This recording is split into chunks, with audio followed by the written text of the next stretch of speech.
Ευλογημένη Βασιλεία του Πατρός και του Υιού και του Αγίου Πνεύματος, νυν και αεί και εις τους αιώνας των αιώνων.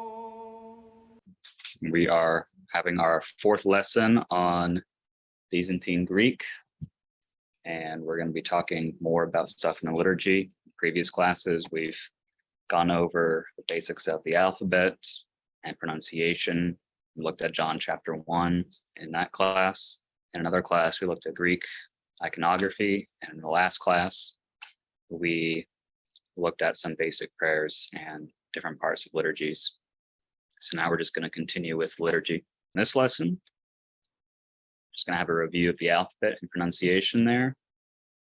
We're going to look at the prayer. It is truly proper. We're going to look at the altar and some more icons. And we're going to look at the creed. And then you guys can ask questions. Quick review of the letter of the alphabet, the letters of the alphabet. First, alpha, beta, or as would be pronounced in Byzantine Greek, zeta, gamma, delta, epsilon, zeta, eta or eta, theta, iota, kappa, lambda, mu or mi, nu or ni, xi, omicron, pi, rho, sigma. Note again the two different lowercase versions. The one on the left there is the capital sigma. The one in the middle is for a lowercase sigma when it starts a word or when it's in the middle of a word, and the one at the end there, a lunar sigma or lunate sigma, used for the ends of words. We have tau or tav, epsilon, phi, chi, psi, and lastly omega with big O. For pronunciations, alpha makes the ah sound. Beta or vita in Byzantine Greek makes a V sound. Yes, it used to make a b sound, but it changed to be pronounced like the. Gamma makes kind of a G sound, hard G sound, ga, but sometimes it sounds like an N.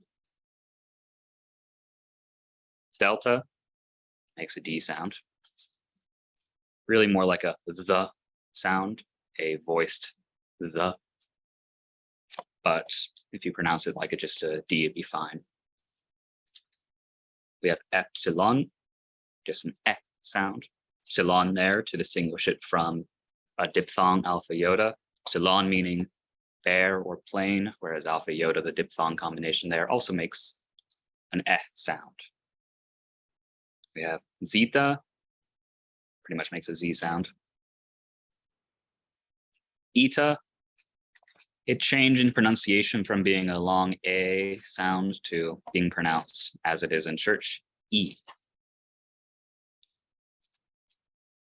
Theta makes a th sound, a voiceless th, voiceless dental fricative, like the th in thin, not like the and that. Don't use your voice box, just th. Iota also makes an E or an I sound. Kappa, hard C sound or like a K, never cha, like sometimes the C is in Italian, never sa, like in the word city, even though it's a C there, it's always ka, one pronunciation for this letter. Lambda, L sound. Me, mu, me, makes an M sound. Nu or ni is the newer pronunciation, makes an N sound. Omicron, short A sound. That's why it's Omicron as opposed to Omega. Pi, or as it's pronounced in Greek, P. So a normal P sound is in please. Rho, kind of roll your R's, so ra, but it makes that kind of ra sound as you have an R in Spanish, not like the English R, but rolled a little bit. Sigma, again, note the difference in the lowercase letters. Sometimes though you just see a lunate sigma C all over the place. That's pretty common in iconography. Just that makes an S sound. Tau, or as it's pronounced in Byzantine Greek, tav, makes a T sound. Epsilon, go back to Plato's time. This letter was pronounced hu or he, but eventually it moved away from that sort of front rounded vowel u, kind of like a French tu for you, or the German über, meaning over or something. It moved from that to then becoming an E sound, kind of like Ada, kind of like Yoda, and like quite a few diphthongs. And so it was called Epsilon then to distinguish it from the diphthong Omicron Yoda, just like Epsilon was called Epsilon to distinguish it from the diphthong Alpha Yoda, which sounded like eh. So the names Epsilon and Epsilon are newer names to distinguish it from diphthongs as they came to be pronounced in Byzantine Greek. Phi, pronounced like a PH as in phone.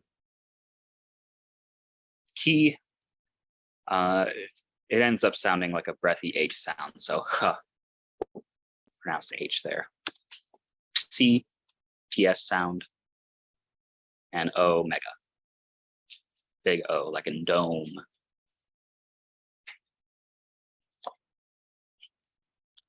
Then that was the alphabet. Just pause here. Any questions so far? Differences in pronunciation from Attic Greek and then the Greek you get in church. Ευλογημένη βασιλεία του Πατρός και του Υιού και του Αγίου Πνεύματος, νυν και αεί και εις τους αιώνας των αιώνων. At various points, it didn't all happen at once. Certain things took longer than others. I think 15th century, you have the modern writing system, and by that point, the writing system with all the squiggles and the lowercase letters, that was written by Byzantine scholars. But at various points, there were pronunciation changes. One of the earliest was the change of the diphthong epsilon iota to being like an E sound. So of these diphthongs here, the third one there, epsilon iota, that moved away from being just an A to being E in certain contexts, and then entirely maybe as early as 3rd century or even 4th century BC, just a century or so after Plato. But other sounds, it took a bit longer. So the evolution of the epsilon, it sort of oscillated back and forth depending on regions. Sometimes it was just oo, some normal rounded vowel like we have for you. For Plato's time, it was more fronted e. And eventually that fronting evolved into being just E. And if you look at Roman inscriptions of 1st century BC and AD, they kind of differed on how to represent the Greek epsilon. Sometimes they would write it as a U, sometimes they write it as an I. And Roman grammarians would say, Romans have a hard time with this sound because it's not native to Latin. Of course, the sound E is in Latin, but not the sort of fronted vowel E. And certain snobby poets would be sure to include that sound in their poetry to just show how sophisticated they were to have foreign sounds. We got our diphthongs here. Alpha iota, alpha epsilon, epsilon iota, epsilon, epsilon, eta, epsilon, omicron, iota, and omicron, epsilon. And epsilon, iota. Improper diphthongs, they have these subscripts that we talked about, iota subscripts. Go back to the times of Homer. Yeah, they would have been pronounced with a little I sound. So I, a, oi. But come the time of Plato, even as far back as Plato, they kind of stopped being pronounced. Now they're just written for orthography's sake. This diphthong here, alpha iota, eh. For people who study Attic, it's pronounced I, but this sound changed to be pronounced eh. And I think I've seen some I was reading some Seneca, the younger 1st century AD, where some Greek words with this diphthong were written with just the letter E. So back to Andrew's question, I think that 1st century AD is maybe a point that this change would have happened for alpha iota. Not totally sure, but that could have happened. So pronounced eh in any case in church. And that's why just that letter epsilon is called epsilon. It used to just be pronounced called just A. They called the letter A. It changed to be pronounced. The name of the letter itself changed to be epsilon to distinguish it from the diphthong alpha iota. Alpha epsilon, av or af. In Attic used to be pronounced ow, but it changed to be af. Epsilon iota, we talked about this, E. Epsilon, epsilon, ev or F.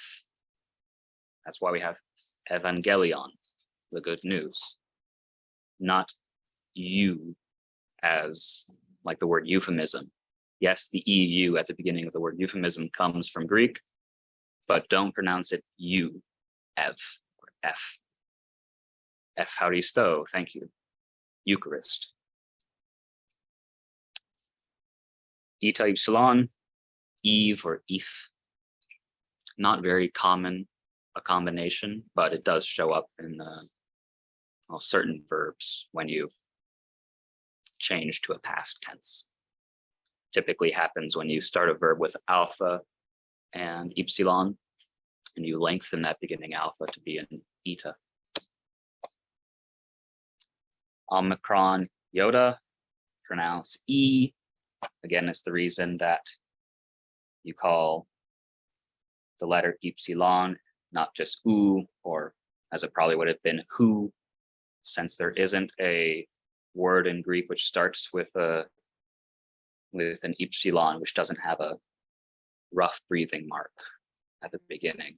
We'll talk about the various marks on top of letters in a bit. Omicron epsilon, same as in Attic Greek, actually. It's like the U in soup. So finally a sound which stayed the same for Attic students. Epsilon iota, E again,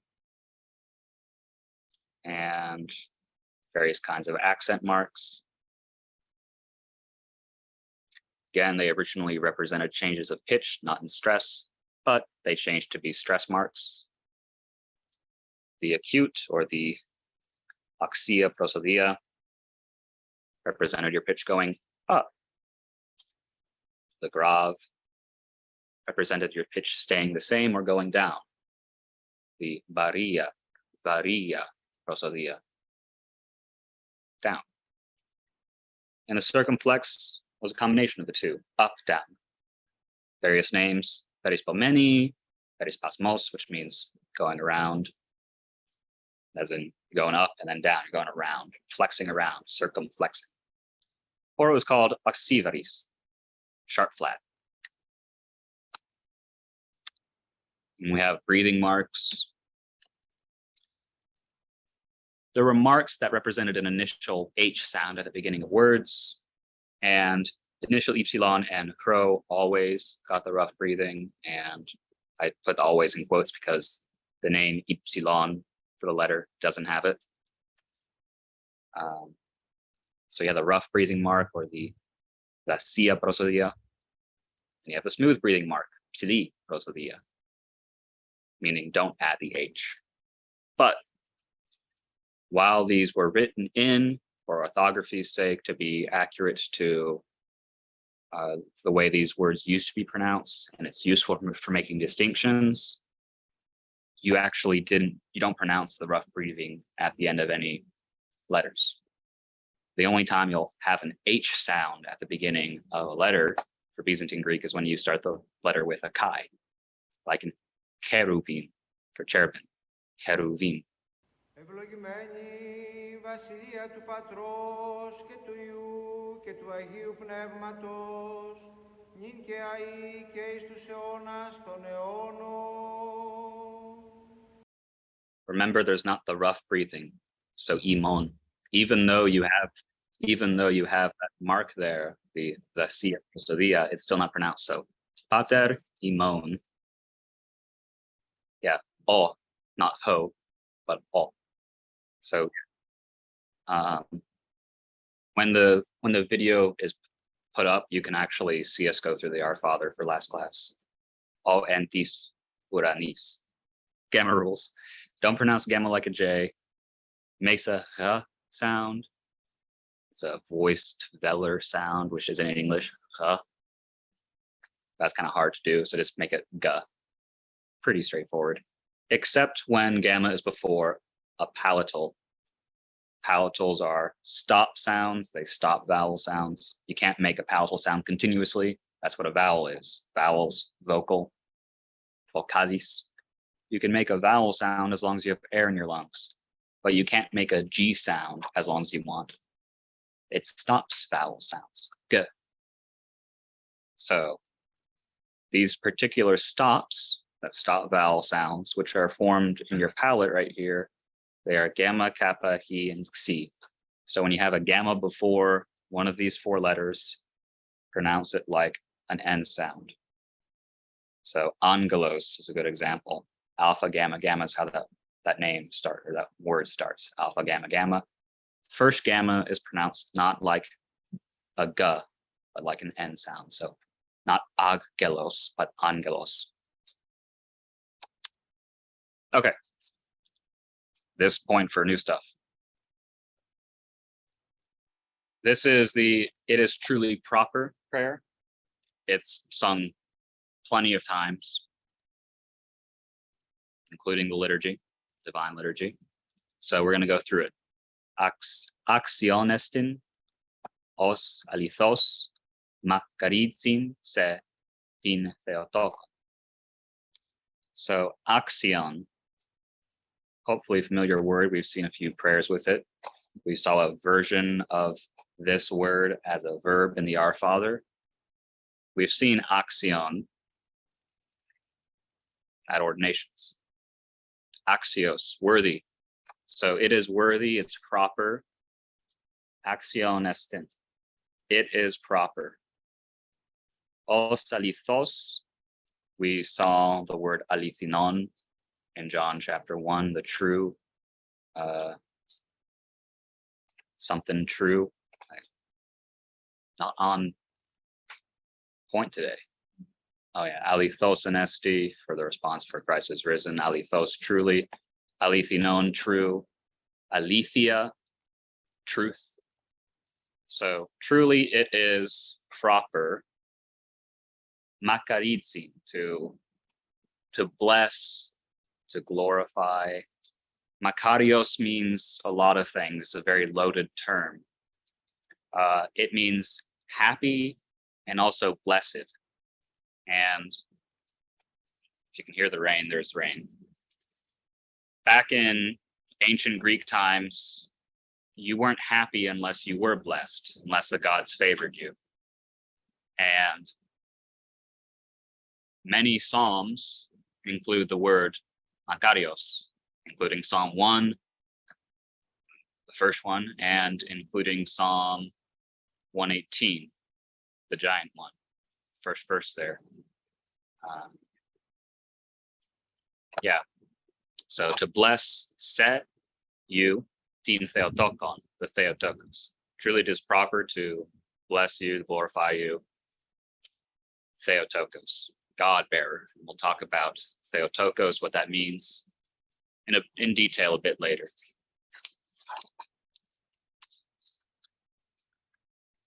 Tin ai makariston ke pan namominton ke mitera tu theu imon. And I forgot to change the transliteration there. Well, tin, the ai makariston, the ever blessed, ai at the beginning, always. So it's truly right to declare you blessed, O always blessed one, ever blessed. And pan amomithon. So these words are going to be pretty complicated, but it's helpful to break it down. Pan meaning all, and then amomithon. Kind of a weird word. But amomos, it means blameless. And momos, opposite of amomos, means blame or fault or blemish. So the all blemishless one, completely unblemished. The beginning of Psalm 118, happy are the blameless, blessed are the blameless. When at matins or orthos, when you don't do the polyeleos, you would do the third Psalter reading. I don't know why I'm doing third like that. It's the third Psalter reading, which is Psalm 118, the 17th Kathisma, the Kathisma, which is just one psalm, the giant psalm. That psalm is sometimes called the Amomos, from the same root here that you get Panamomiton. So happy are the blameless, blessed are the blameless. So she is not just momiton, but she's Panamomiton. Similarly, you call a saint, female saint, Agia, but she's not just Agia, holy, she's Panagia, all holy.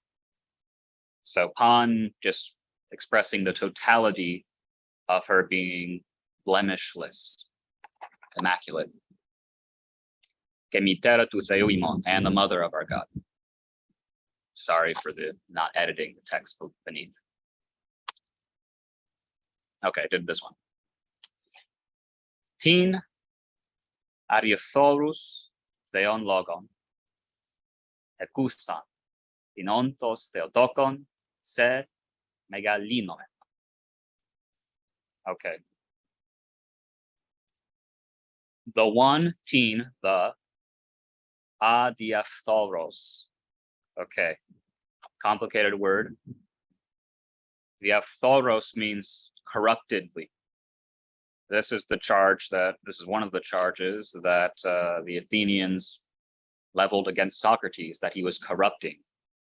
The aphthoros, the root there, corrupting. And if you throw at the beginning of a word, means not. So without corruption, that is free from sin and free from any physical union.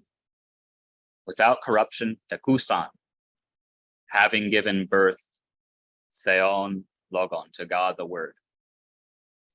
So that word there, tekusan, that's the tokos in theotokos. Tin ontos theotokon. Okay, tin, again, we get the ontos theotokon.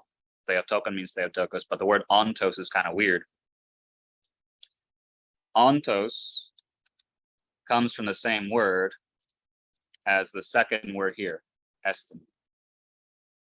It's an adverbial form of this verb being. So who beingly is a theotokos. And what does that mean? Consequently, it means really. So if someone says ontos, they aren't saying existingly, existingly or existently, they mean really. So in reality, truly the Theotokos, really Theotokos in actuality. Se megalinomen. You we magnify. So as part of the 9th ode in the canon and matins, you have the megalinarion, the magnification. So you we magnify, se megalinomen. Okay, now we're gonna get on to a few things in church. This is hopefully something familiar to people, an icon wall. Iconostasis comes from Greek ikonostasion. You have the word icon there, ikono. Then you have standing up, stasis. So you got icon standing up. That's literally what it means. Notice Theotokos on the left, Christ on the right. Okay. Mitir Theou, Mother of God. We've talked about this icon, or at least something similar to this icon before. She's the Mother of God. She's Theotokos. Theotokos, and thanks to Father Elias for making me bring this up. Theotokos means God bearer, but Greek has too many words. We don't have enough words in English. We use the word God bearer in other senses too. And we've seen an icon when we talked about icons, which also had that word. This icon here of the Fourth Ecumenical Council at Chalcedon. And we can go through the Greek again pretty quickly. Previous videos on the YouTube page. So, η Αγία Τετάρτη Οικουμενική Synodos. So the delta there standing for fourth. So the Fourth Ecumenical Synod or Council. En Chalcedoni epi Markianou Vasileos en eti tetrakosi penti conta en. The council, the one in Chalcedon,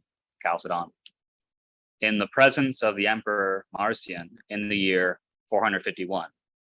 That's what that abbreviation there, Epsilon Ni Alpha, means. You just, each letter had a specific number and you just added up the 400 and the 50 and the 1. So you got the year 451, which was the year of the council. Ipo, exakosi, triakonda, theophoron, pateron, kata eptikus, eptikus, forgot the circumflex there, ke dioskolou. By the 630 God-bearing fathers against Eutyches and Dioscorus. So theophoron, God-bearing.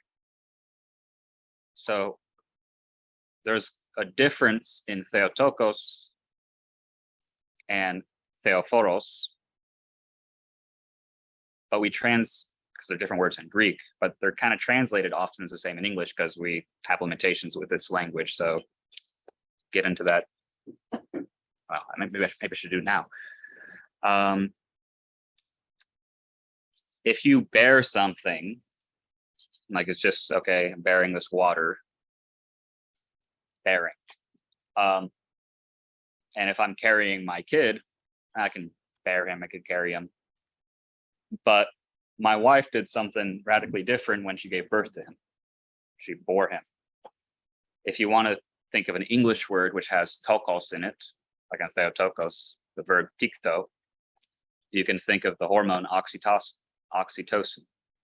Oxy, meaning sharp, like we saw that mark, the acute mark, which indicated originally your pitch would go up. The oxia prosodia, the sharp mark, and then tokos, bearing.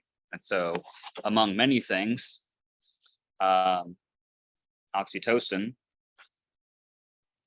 accelerates accelerates birth giving. So she's not just the God bearer, she's the one who gave birth to him, didn't just carry him. The 630 fathers of the Fourth Ecumenical Council did not give birth to Christ. So different word there, even though both translated usually as bear, B-E-A-R. And then who were Dioscorus and Eutyches? They were monophysites, ton monophysiton. Okay. Some other things. You'll see these fans. They're called rapidia very often. It's a Slavic word. Except teria. That's what they would be in Greek.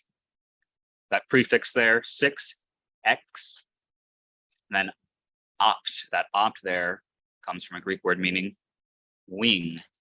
And so these fans are the 6 winged things representing the 6 winged seraphim around the throne of God.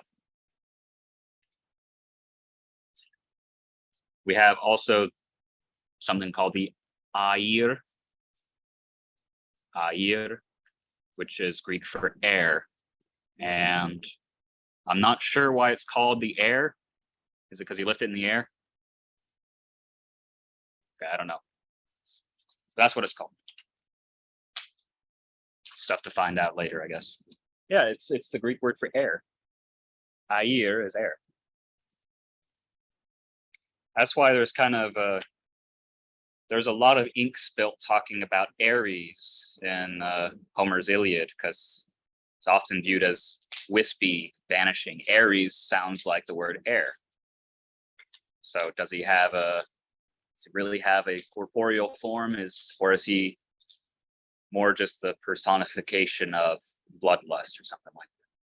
The asteriskos means asterisk, which is a diminutive, meaning a cutesy shortened form of the word astir, meaning star. And so this is the wee star. And that's the star put on top of the discos, where you put a little veil on top of the lamb. So symbolism, don't know, not qualified, but it means the wee star. We have zeon. Zeon is the fancy term for boiling. Sometimes it's called the fervor. Either it can refer to the actual boiling water, or it can refer to the vessel which holds it. Sometimes I've seen people call it living water, and I wonder if that's a pun, because zeon is very similar to zaon, which means living. Just change the epsilon there for an alpha, so zaon. You can think of a zoon, which is an animal, like the zoon politikon, one of Aristotle's definition for human being, a man. So zoon, living being, or an animal. Zaon meaning living, zeon meaning fervor. Is there a theological connection there? Is there a pun? I don't know. But flowing water has more life in it than still stagnant water. Boiling water is cleaner, healthier, kills bacteria, and it heats up the wine, makes living blood, body temperature. Water and blood flowed out of Christ's side. Now we can get into the creed. Pistevo is ena theon patera pantokratora piitin uranu keis oraton de panton ke auraton. So pistevo, first word there, I believe. Pistis, the virtue of faith. Pistevo, a verb from that, I believe. Is ena, in one, theon, one God. Patera, padre, father. Pantokratora, name for a type of icon, the pantocrator. Pan at the beginning there, pan, all. And then kratora, powerful. all-powerful. Piitin, the poet. A piitis is a poet, but a poet comes from the Greek verb make. So yes, the word here is, it could be poet, but here it just means maker. Then uranu, of heaven, geis, and of earth. Oraton, de panton, ka, ke, auraton. So oraton, visible. Oro means I see. And panton, all things. Ke, and auraton, that at the beginning, negating it. And not visible and unseen. So of all things visible and invisible, of all things seen and unseen. Geisena Kyrion, Isun Christon, Toion tu Theu, ton monogeni, ton ectu patros, enithenta propanton, ton eonon. And in the one Lord, Ke and Is, in, Ena, one, Kyrion, Lord, Isun, Jesus, and Christon, Christ. Tonion, the Son, tu Theu, of the Father, ton monogeni, describing Ion, the only begotten one. Mono at the beginning meaning only, and then geni meaning begotten or coming into being, but in the sense of God eternal, God didn't come into existence at some point, so begotten here is the best translation, or birth into eternity. And the creed here clarifies, ton ectu patros nithenta. There's that word yeni and yenithenta. Having been born, having been begotten from the Father, pro panton, before all, there's pan again, panton, ton eonon, for all the eons, before all the ages. So, yeah, the firstborn of creation preceded creation, has power over it, has authority over it. Phos ek photos, light from light. Theon alithinon ek theu, God true from God, true God from Theon alithinon ek theu alithinu.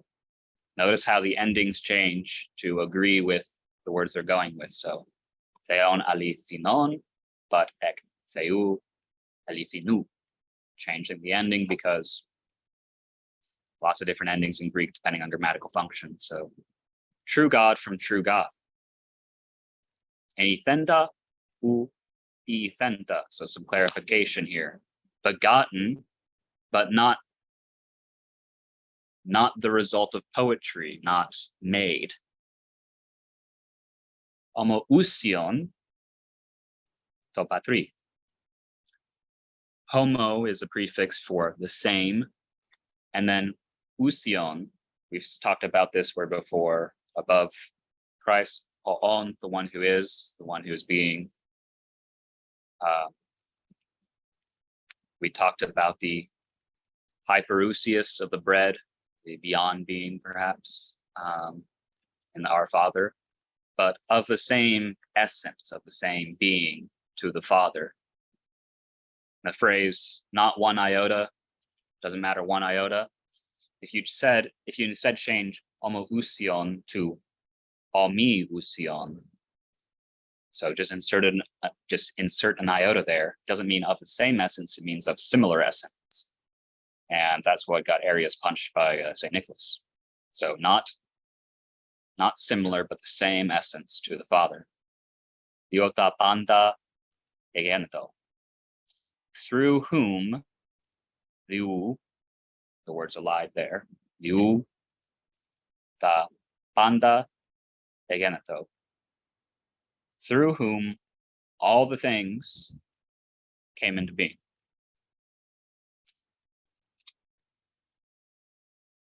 ton di mas, another elision there.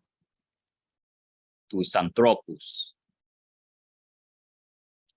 And there's a difference here in that delta iota with a mark there. So in this first instance here, it means through. And you can tell it means that because of the form of u there, the omicron epsilon. But over here, that preposition means a different thing.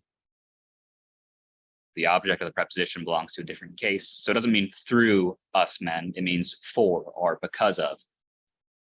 The one ton, the one, the mas tus anthropus que diatin imiteran sotirian kat el thonta. The one because of us men, and this doesn't mean men as in males. Anthropos doesn't just mean man, it as in male, it means human being. The one for us men, for us humans, and for our salvation came down, katelthonta, ekton uranon. So kata, we talked about that prefix, it means down. In the end of various odes and matins, you have a katavasia, means a descent. So kat elthonta, kat meaning down, elthonta meaning come. So he came down, ekton uranon, from the heavens. Ke sarkothenta ek pneumatos agiu, ke Marias tis parthenu, ke enanthropisanta. Okay, and sarkothenta, there's that word sarx, which we saw in John chapter 1, sarx, but sarkothenta, and took on flesh, and became flesh by the Spirit from the Holy Spirit. Pneumatos agiu, ke Marias, and from Mary, tis parthen, the Virgin. So in Athens, the Parthenon is a temple devoted to Athena, the Virgin. So that's where most people heard here Parthenon, but Parthenu here, Virgin Mary. Ke enanthropisanta. Big word, but not too bad if you break it down. En at the beginning, meaning into or in. Anthrop, meaning human being, man. Pisanta, made, and was made into man, became man. Continuing, Stavrothenta, de hyperimon epi Pontiu Pilatu. So he was crucified, hyperimon, on our behalf. It's the best way to translate that, on our behalf, under Pontius Pilate, under the authority of Pontius Pilate. Que pathonta, que tatenta. And he suffered and he was entombed. So the Taphos service is a service in Holy Week. The tomb service, tafenta there, and was buried and was entombed. Canastanta, titriti mera, should be a subscript there on that alpha and imera. Karatas graphas. And he rose again on the third day, karatas graphas, according to the various graphe, the scriptures, the writing. So graphene meaning to write or to paint. So according to the writings. Ke anothonta istus uranus ke.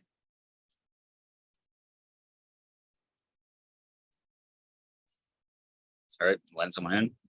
Ke anelthonta istus uranus ke kathetzomenon ektexion, texion, I should say, to patros. And coming again, or coming up, ascending. So ana there meaning up as opposed to kata meaning down, but elthonda meaning the same. So coming up into the heavens, and kathizomenon, sitting. So I mentioned a kathisma earlier. That's a sitting. It's one of the 20 divisions of the Psalter. Kathisma is a sitting, and a stasis is a standing, like an stasis. So kathizomenon and sitting from the right hand of the Father.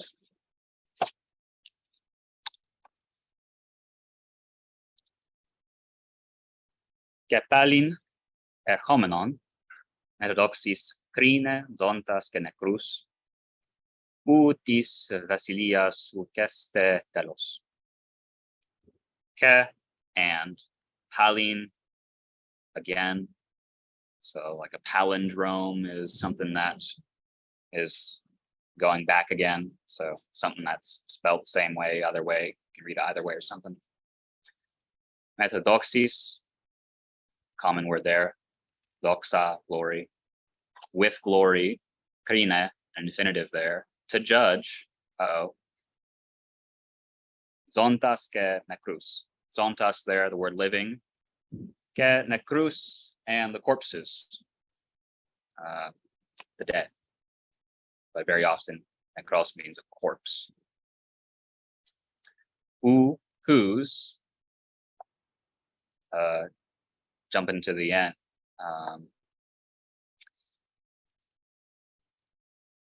To translate this very literally, the end of whose kingdom there won't be. So that is Jesus's kingdom. Whose kingdom will have no end is how it's often translated, but to be very literal, the end of whose kingdom there won't be an end. It won't be. So these Vasilias, there's a possessive form of the kingdom, and then who there's also possessive. The end of whose kingdom it won't be. The word telos there, the end. A lot of philosophy you could talk about with telos, the end or the objective. Okay. Case to pneuma, ton agion, to kyrion, to zopion. I'll stop there. Ke is and in, to pneuma, the spirit, ruach in Hebrew, and in the spirit, to agion, the Holy One, in case you were confused. And in the Spirit, the Holy One, and in the Holy Spirit, to kyrion, the Lord, to zopion. Let's break that word up. Zo'o at the beginning, life, living, and then pion, same as poet, life making, the giver of life. So a lot of these Greek words, which are long, they can be broken up into compounds. Continuing, to ektu patros, the one from the Father, ek poref omenon, going on a walk out of, to be very literal. Poref omenos, walking, with ek at the beginning, walking away. So proceeding, going from. A couple of things to note. Note that we have to here, to pneuma, to agion, not os at the end of words, but on at the end of words. Grammatically, pneuma is a neuter word. In Hebrew, it's a feminine word grammatically. In Latin, it's a masculine word. This is just grammatically correct. Pneuma is neuter grammatically. Still talking about a person in the Trinity, but that's why it's ta instead of ton, as it has been talking about the Father and the Son.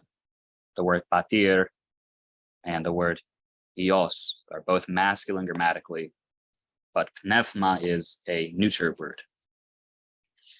And then another thing to notice about to ektu patros ek poref omenon, probably knew I was going to bring it up, no filioque.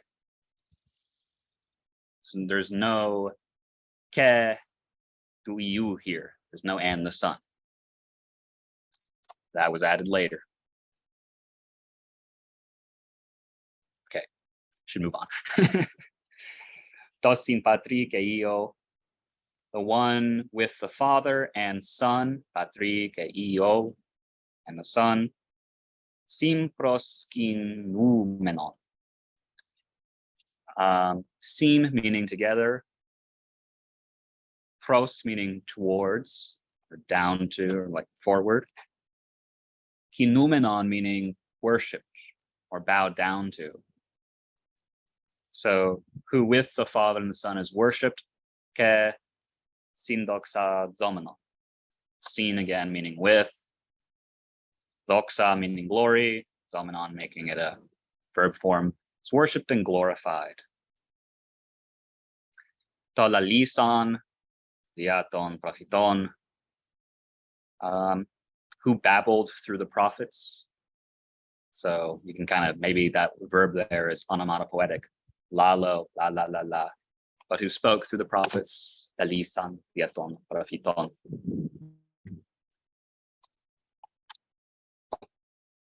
Ismia, agion, katholikin, apostolikin, ecclesian. In one, mia, holy, agion, Catholic, katholikin, and apostolic, apostolikin, church, ecclesian. So mia there meaning one. Sometimes instead of being called monophysites, they're called miaphysites. One nature instead of just only nature. Agion, we've talked about that word plenty of times. Holy, Catholic. So kata meaning according to.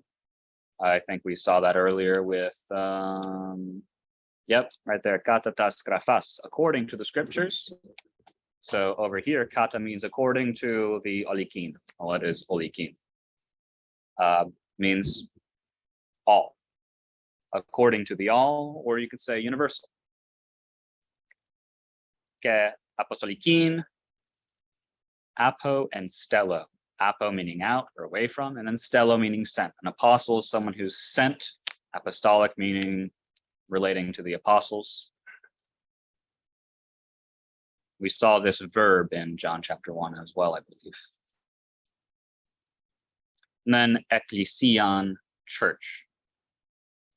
So we could break that word up as well. Ek meaning out of, calling people out, having a gathering. And then klesion, well, we've talked about the epiklesis. We've the calling down on top of the gifts of the Spirit. We've talked about the first called, Andrew, the protoklitos, first called. So this is a calling out and forming an assembly or an ecclesia, a church. Homologo and baptisma is aphesin hamartion. Homologo. So pistevo is I believe from pistis, but homologo, homo meaning the same, and then logo coming from lego, I say. So it means say the same thing. Most often this word means agree. I agree that there's one baptism for the aphesis. We've seen this word meaning the sending away, apo, and then the verb yemi, send away, imi. So the sending away or dismissal of sins. We've seen this noun as a verb a couple of times in the Our Father. And hamartion, literally the missings of the mark, of the sins. I agree. There's a baptism, one baptism for the dismissal of sins. Prostoko, and I look forward to, pros, forward to. Doko, I think it's going to happen. Seems to me it's going to happen, yeah. So, yeah, and I think there's going to be the anastasis, ana, up, and then stasis, standing up, I think there's going to be a standing up of the corpses, nekron. If you're going to be translate super literally and also very not poetically. I look forward to the resurrection of the dead. Kedzoin and life to melontos eonos. So eonos, they're eon or age, but melontos is a sometimes tricky to translate. Melontos has usually two senses. The less common one is to delay or put off. So, and it's going to happen eventually. Don't want to do it right now, but most often it means fix into something. So the age which is fixin' to be sort of Southern about your translation. But the age to come, the age which is going to be in existence, the age to come, that is, I guess, after the judgment, final judgment. Hopefully, not a theologian. And amen. Amen. No homework. Okay. Any questions? Ευλογημένη βασιλεία του Πατρός και του Υιού και του Αγίου Πνεύματος, νυν και αεί και εις τους αιώνας των αιώνων. Telos would be, it's an omicron, so a short O, telos. And the accent's on the first syllable there, telos. Back then it was a tonal language, so maybe Plato went, telos. There is a distinction between telos and eschaton, which might be interesting. Eschaton means like a physical end or a literal end, a boundary, whereas telos can be taken more philosophically, the end of, as it is in philosophy a lot, the end of an action. Well, it's not really like what's going to cause it to be perfected or cease the action. It means the purpose, the ultimate goal of the action. So eschatology, study of end times, whereas telos can mean a lot of other things. Kairos is originally it meant a critical time or a time of importance. Like this is the days things are going down, or this is the crucial moment to make a decision. Whereas Chronos was just time, also just treated as a god, Chronos. Then Kairos is then taken to be eternal time or the time of the divine liturgy. And Chronos is this time, morning, evening, sunset, midday. When the deacon starts the divine liturgy, something like master, it is the time to do something. He uses the word kairos there, not chronos. I think he's quoting Isaiah. Ευλογημένη βασιλεία του Πατρός και του Υιού και του Αγίου Πνεύματος, νυν και αεί και εις τους αιώνας των αιώνων. You tell me what's the difference between Dios and Zoe. Dios is biological. Okay. Zoe is considered perfect. That sounds theological. Whenever I see bios, I think of like your actual life. So a biology is writing of your life. But I think of Zoe as from the verb zao, which means to be alive. So a bios is your lifetime and your life story, whereas Zoe talks about the actual life being alive, which is why it can apply to animals too.